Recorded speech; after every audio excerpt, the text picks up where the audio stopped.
Hello hi नमस्कार मु अंकिता स्वागत करुच्ची मोर मिनी ब्लॉग को। तो आज मुझे 4टा रात बाहर जाइली सारण पाखक कहीं आज आम गाँव थी सारला मेला।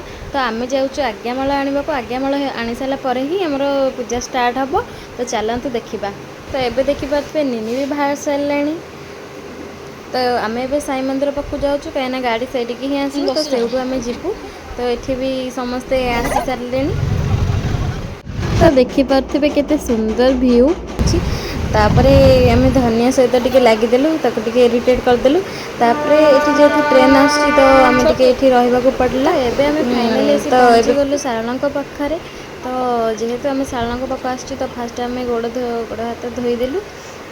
तो तापरे आम टिके पानी छिंची हे गलु जेहेतु एते बाटर आम आसीचु। एबे फाइनली आम मंदिर भितर को आसिलु। मंदिर भितर को आसाला परे आम ठाकुर दर्शन कलु। तापरे टिके भोग किणाकिणी पळै गलु। भोग किणी सारा परे मु चलिली दीप जालिया को।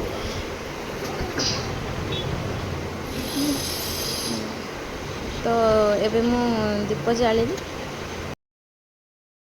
तापरे मुझे चा पी के बाहरी गली से गोटे जगन्नाथ महोत्सव पड़ता। तो देखिपे केते सुंदर भाव सजा होती।